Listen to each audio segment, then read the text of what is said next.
Hello, 8 a.m.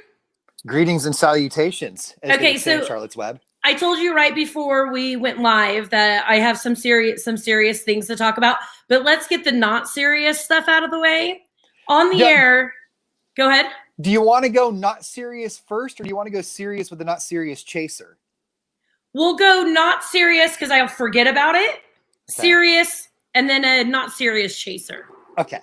Like a little not serious sandwich. Hold on, there's a truck outside. Do I need to shut this door? Can you hear that? Yeah. Okay. Okay, so the not serious. We talked about this pinata on the air that you could bust open to where it has booze in it. Okay. And where did it go? I'm going to pull it up here because I've already gotten emails about where you can get it. So I'm going to go ahead. Yeah. So why don't you tell everybody what it is while I share it, while I look it up and share it? It's a pinata sold by a company called Ninjata. And it is a 4th of July pinata that's got all the red, white, and blue, and it has all the booze. And it has a stick and a blindfold and twine to hang it up. It is an adult pinata. So the booze inside of it is plastic so that when you bust it open, it doesn't obviously break everywhere. And we were laughing because Ian Riley was saying how he wanted a pinata for his kid's birthday the other day for himself. And I was like, well, Ian can't hit this one until last because you don't drink and you're going to bust it open first swing. There it is. Can you see it? Yeah. I can see the guy dancing. Oh, yeah. The 4th of July freedom donkey. $90. Hi, Jennifer. Somebody wrote me on Facebook asking exactly where they can get it. I sent her the link. This is what it's called, the 4th of July freedom donkey. It's on a website called Nipyata. Nipyata. Nipyata. Why was it saying Ninjata? I don't know. Anyway. Minyata. Okay. So we also did a story on the air where Sophie Turner came out and said she was bi. It's Pride Month. Yes. And Sophie Turner did a whole thing on social media about pride and how she's not straight. And she's never really come out and waved the rainbow flag before. She's married to Joe Jonas. And on the air, I was telling you how I have a friend who's my age, and I like that these celebrities come out and speak up because so many people feel like they don't have a voice. I have a friend who's my age and still can't come out to their family because of their religion, the way they were raised. Mm-hmm. Okay. We briefly talked about it, and I'm going to get emotional. And before I get emotional, it's not because I'm sad. I'm just emotional. Okay. So don't take it the wrong way. I asked her permission to talk about this. We briefly talked about how my daughter has said she is bi. Yes. And immediately I get, she's too young to know. It's just a phase. Except you. You were cool. But the majority, they weren't rude about it. They were just, she doesn't know. But I don't know about you. When I was 12, I knew when I had a crush on somebody. Yeah. Boy or girl. I know. So when I found out 2 years ago, I immediately called my friend Heather because we all have the token lesbian friend, right? And she was like, look, Madden, when I was in 4th grade, when everybody was chasing Eric, I knew I liked Samantha. Like, your daughter knows. She goes, it's only a matter of time before we know if it's for attention or if it's a phase or if it sticks. And my daughter's kind of mentioned it, but we don't really bring it up. So this comes out today. I go to their school. And we live in an extremely conservative area. And the school only goes up to the 5th grade. So imagine my surprise when I pull up at the drop-off and all of the cones, on the left side, are rainbow. They put out pride cones for student drop-off. All the ones on the right were orange. So I guess if your kid is straight, you drop them off on the right. And your kid's gay. No, I'm just kidding. You know what I've noticed though, and I'm not interrupting you, but just what you're saying right now, in the last 4 years when everything got so crazy with everybody, right? Like yes. Left, right, hated each other, right? The one thing that almost everybody agreed on, that everybody is finally leaving alone, is the LGBTQ plus community. Like, yes. not all the way, but like when you look at both sides and what people are coming after for each other. like that's the one thing that's finally starting to fall by the wayside, where it's like, oh, thank God. And that community is so supportive. We talked on the air that I get into these groups, like the gluten-free groups, they're complaining all the time. Yeah. The narcissist groups I'm in, I had to jump out because they're just mad all the time, which they have a right to be. But the LGBTQ plus community, like I belong to a parents one, which you suggested I did right away. Anyways, so I pull up and my daughter said, Mom, I'm ready for Pride stuff. I want Pride stuff in my room. Cool. And I immediately started crying because I'm proud of her. Like, to be 11, again, I have a friend who still can't say it out loud. And I'm proud that the community has made it more acceptable. And I have the same, and this might come out the wrong way for some people. I had the same conversation with her that my dad had with me when I dated my first Black guy. He said, I am 100% for your happiness. I'm not upset at all. Society is going to be mean. So rise to the challenge or come and get us if you need us, because society isn't as cool with these things as you are, aren't as open as you are. And that's the point you make about Sophie Turner. Yeah. Yes. And I had the same conversation with Layla. Like, I am proud of you for showing your truth this early on. A lot of people wouldn't, but, and she doesn't care. She does not care. I like boys and I like girls. I don't know if I even want to date. I'm 11, but I want this rainbow stuff. So I'm going to at get 11, her. If she wants to date, I'm going to step in and say no. No. But you make. I'm proud of her. I'm proud of her. And I cried all the way home. Yeah. Because it was just like, oh, has not changed her mind like everybody said she would. Because she's 11, and we're living in a world right now where you can be 11 and you can figure out who you are.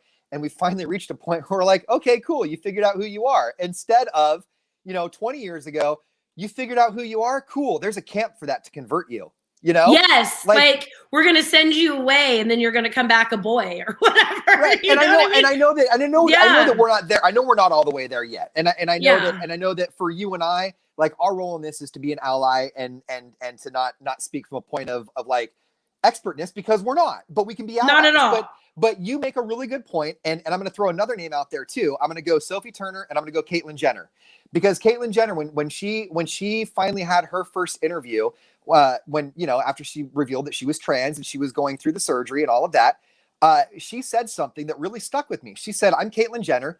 I'm 60 years old. I can come out and I can say this, and I can blaze this trail, and I can be this person where you can point all of your hate towards me because I can take it. But the 16-year-old who's trans, that's afraid to say they're trans, can't. So point it at me, because I'm an adult who can take it, so that this person doesn't have to 10 years from now.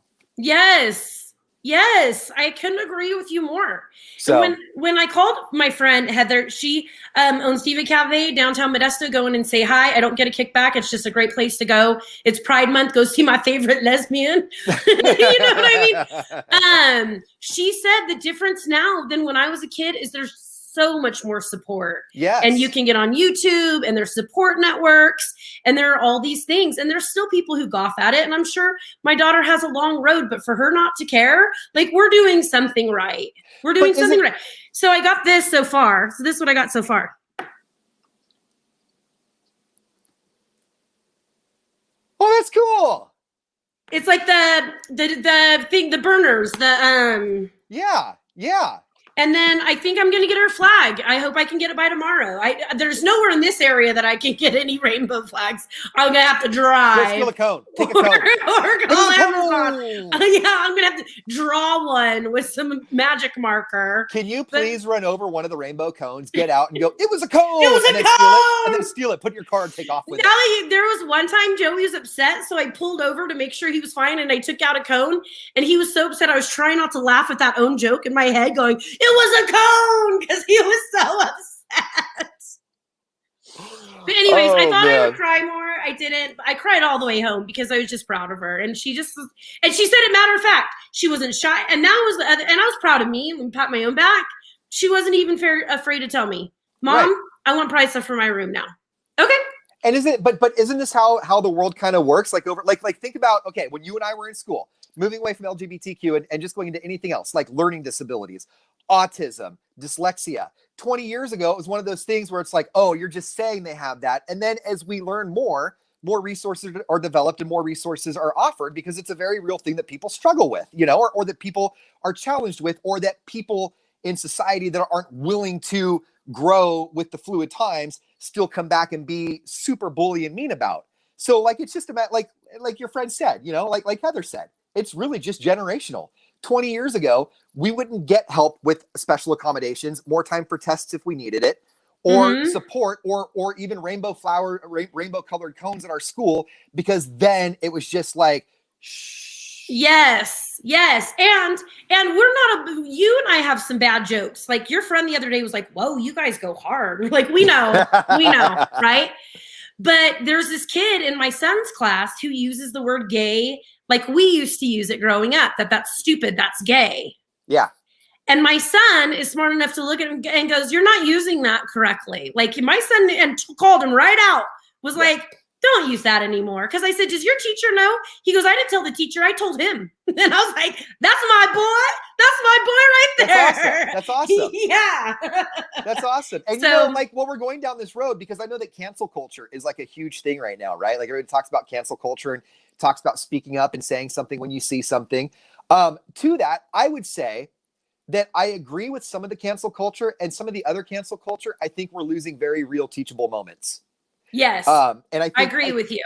I think your son, instead of going to a teacher, took an opportunity to say, hey, I'm your peer, and this is a teachable moment. I don't appreciate you talking like that around me. Like, that's not something I'm cool with. And I think that's a really cool grown-up way to handle something like that. Yeah, I'm so proud of him. Yeah. Okay, then we'll switch it over to some funny stuff and why I'm still proud of my son. That's another funny thing.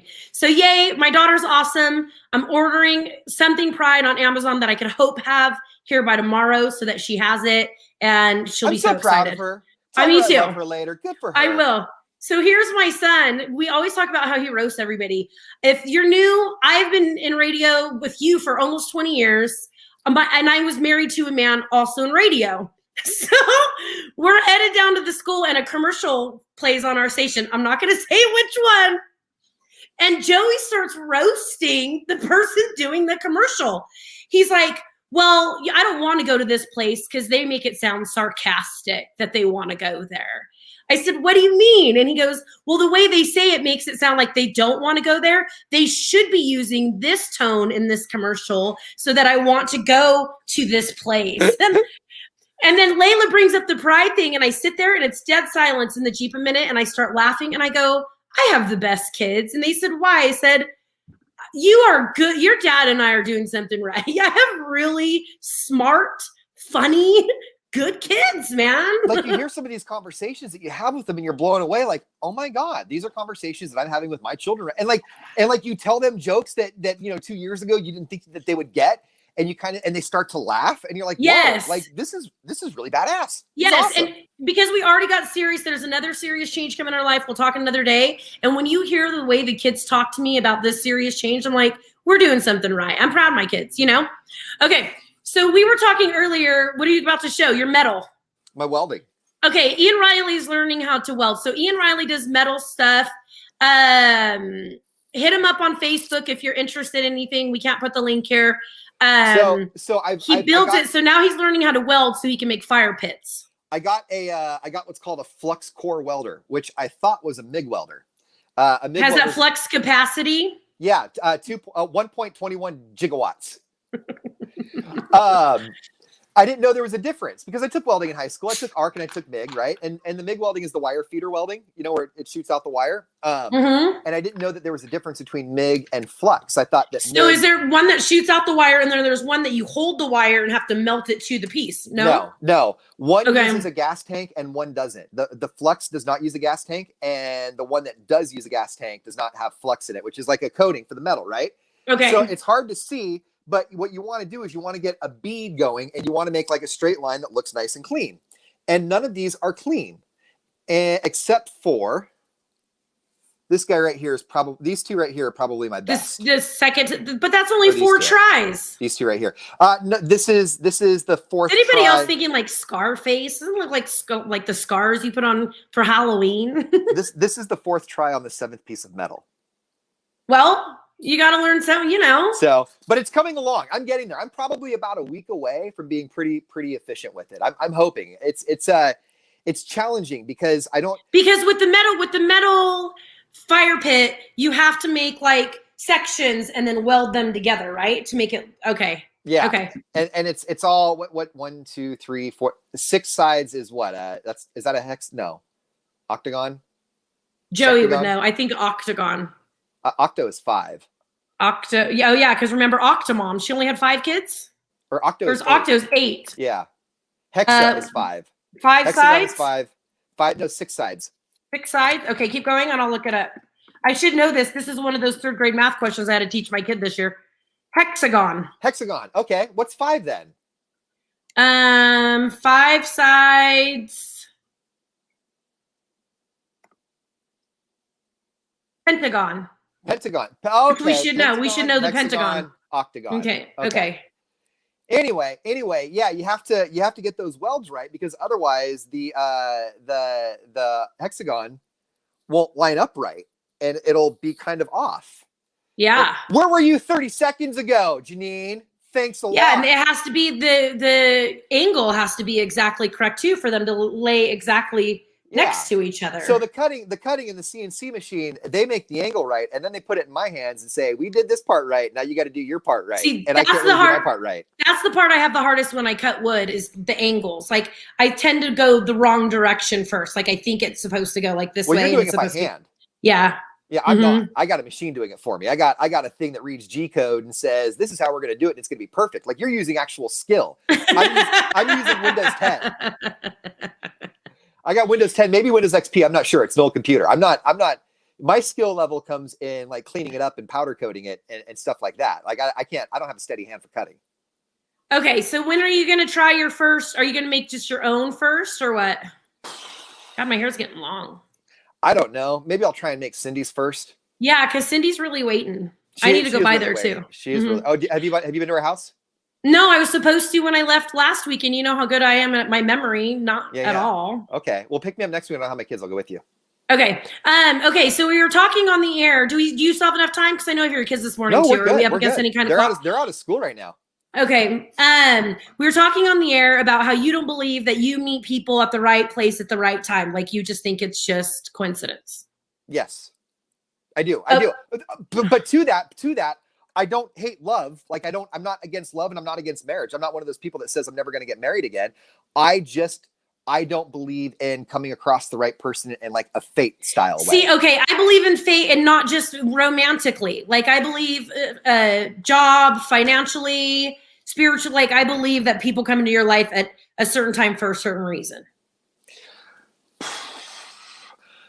I don't not believe that. I believe that if you put the work or effort in, whether you do it right or not, if the genuine effort is there, good or bad, then you'll be given enough rope to pull yourself up the mountain, whatever that mountain is, if you're willing to put the work in.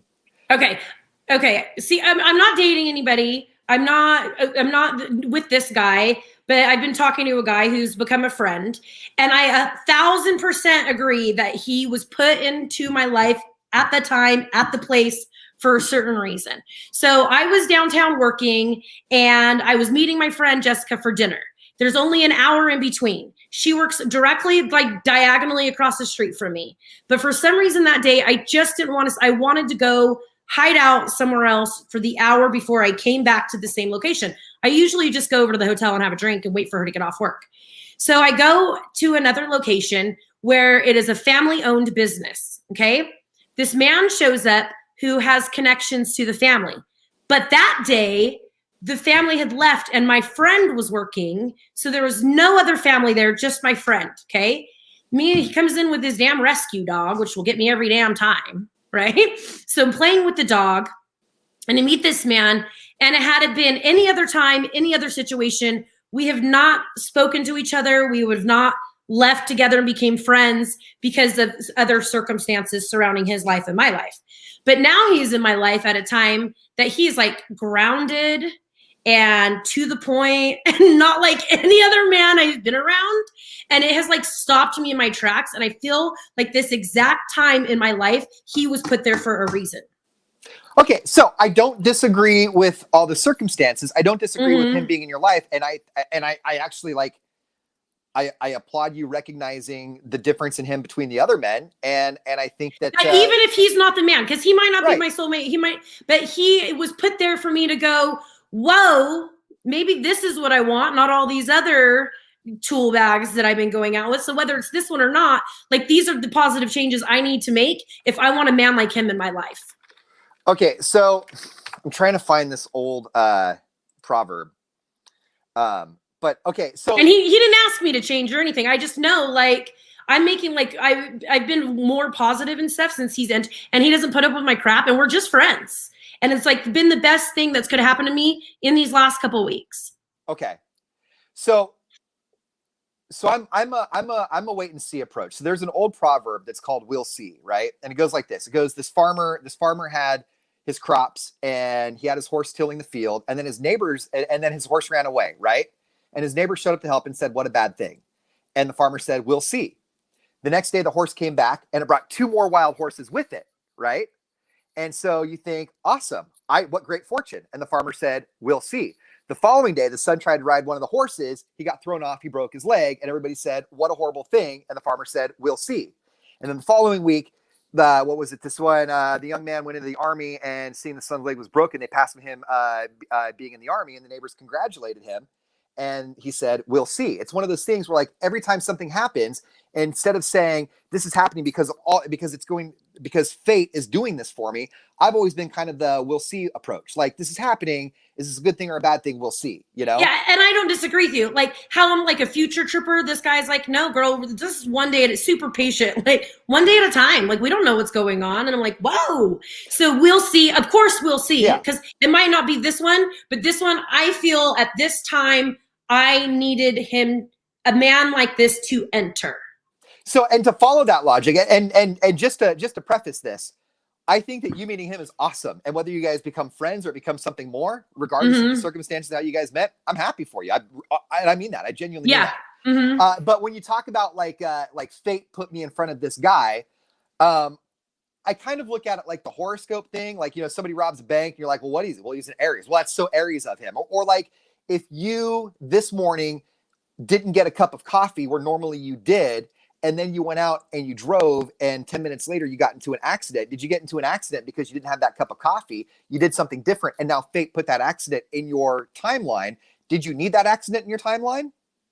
I see it, but I believe that too, because like I was up here one time Thanksgiving a couple years ago, and I got a flat, so I had to stop, fix the tire, go down, and within 10 minutes another car got into this crazy accident that a bear was chasing a deer, and it took out this whole family, and I was like 5 minutes behind it, and I was like, if I wasn't changing my tire, that could have been me. See, I'm still trying to figure out what the fate was for my detached retina back in November. I'm still waiting on that one, because right now you're still blurry. I know what it is, but I'm not going to say. Oh, I got you. It triggered your divorce, and you're happier than I've ever seen you. I see where you're going with that one. Yeah. I mean, and you don't want to we don't want to get all serious or anything, and I know you don't want a divorce, but I want my 2020 vision back. I want my 2015 vision. Before my retina was detached. Perfect eyesight, if you didn't know. Before my retina was detached, I got LASIK surgery at Modesto Eye Center like 6 years ago. I had 2015 vision. I had more than perfect vision.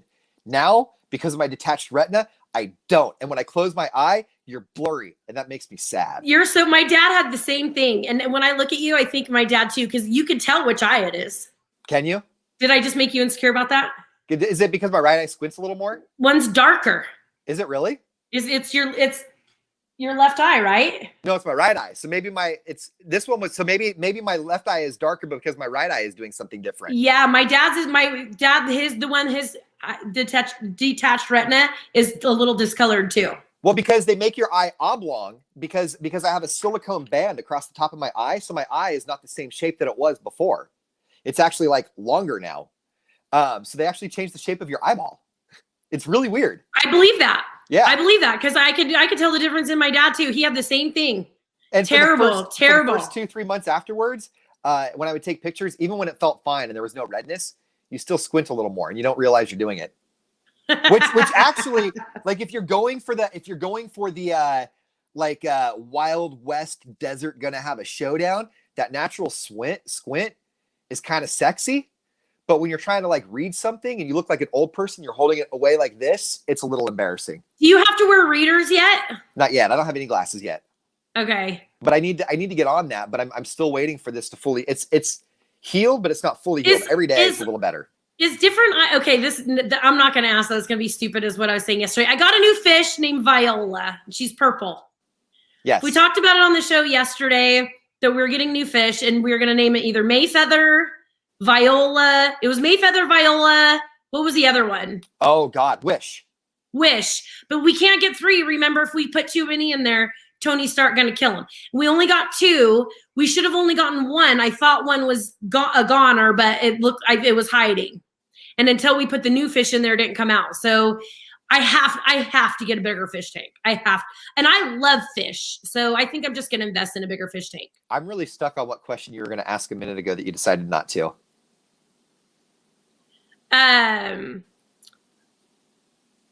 No, because it's good. As soon as I heard it in my own head. So I have really good vision. I have perfect vision. But in the evening, not. Does your eyesight change at night, or is it just because it's dark?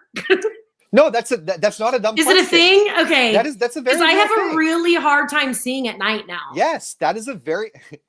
Your eyes adjust to light and dark. That's not a stupid question. That's very real. Okay, I thought it's just you can't see Madden because now it's dark out.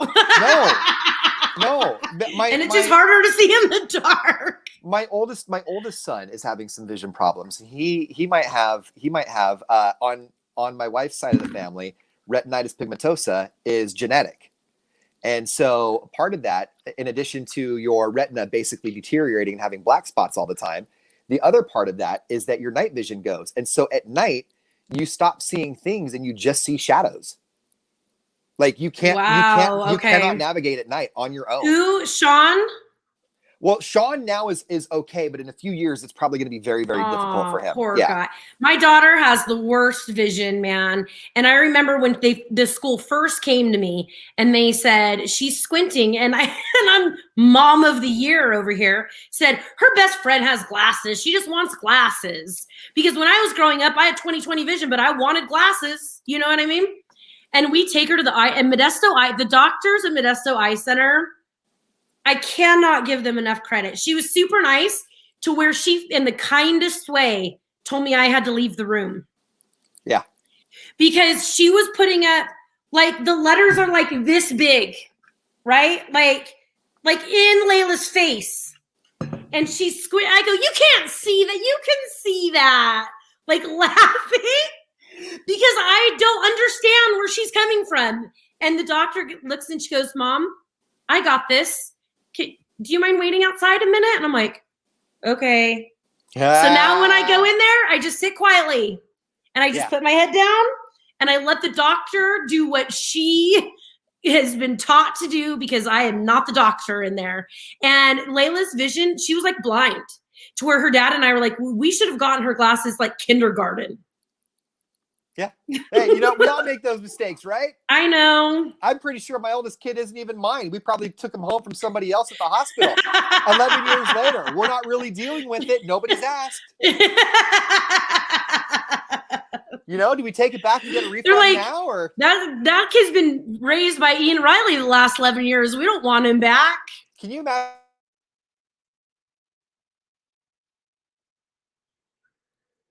I can't hear you. Oh, he jumped out. All right, you guys. Well, we've been on here for about 30 minutes, so we're going to go. Thanks for listening to us. I know sometimes we get a little too serious, being cool about how proud I am of my daughter. It is Pride Month. Remember that. Not everybody is out. Be kind to everyone. Even the kiddos. Watch what you say in front of the kiddos, because like I said, my kid's 11, and she knew her truth years ago. So be proud. We love you guys. Here's Ian Riley. I'm about to go. We've been on 30 minutes. Are we good here? I was just going to say, if Costco sold kids, can you imagine the line at Costco every day with people returning 11 and 12-year-old kids? That's the one return Costco doesn't take back. Right. Sorry, we don't do that. That and toilet paper. No. Even with the receipt. Right. All right. I'll get out of your hair. All right, you guys. We'll see you tomorrow. Bye, guys. Bye.